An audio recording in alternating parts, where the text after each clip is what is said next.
បាទសួស្តីអ្នកនរនេះបាទនៅក្នុងវីដេអូនេះគឺខ្ញុំធ្វើបង្ហាញអំពីចន្លឹះ split screen បាទដាក់វីដេអូ2ប៉ុន្តែឲ្យ play ទៅមួយចំហៀងម្នាក់បាទដូច្នេះយើងចូលទៅដល់នេះបាទខ្ញុំបាន import media ចំនួន2ចូលហើយឥឡូវ media មួយនេះខ្ញុំដាក់ចូលហើយអញ្ចឹងខ្ញុំយក media មួយនេះដែរវា media អានសៀវភៅបាទអញ្ចឹងខ្ញុំទាញ media ខាងក្រោមនេះ click ខាងក្រោមនេះឲ្យស្មើគ្នាបាទបន្ទាប់មកខ្ញុំឈរនៅលើ layer ខាងលើខ្ញុំចូលទៅ effect ខ្ញុំបាច់ពាក្យក្របបាទនេះក្របគឺ COP បាទក្របបាទខ្ញុំទាញដាក់ layer ខាងលើ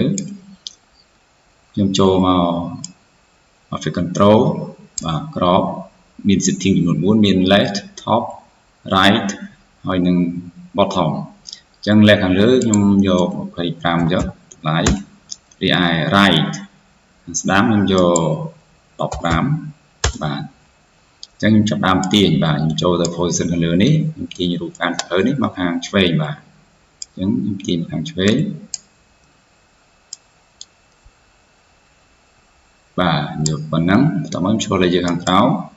ខ្ញុំទាញរូប clip ផឹកកាហ្វេនេះ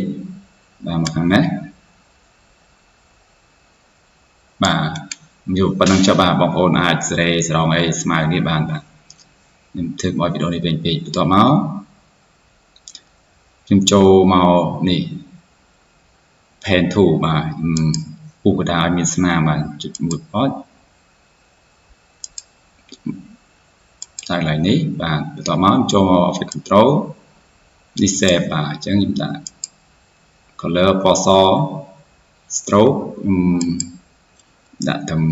5ចុះបាទទូចពេកចឹងខ្ញុំដាក់តម្លៃ15ហើយបាទប៉ុណ្ណេះបាទដាក់តូចជាងហ្នឹងខ្ញុំដាក់ត្រឹម10ទៅខាងនេះគឺ shadow អញ្ចឹងខ្ញុំសេរី shadow ឲ្យមានស្រមោលបន្តិចបាទ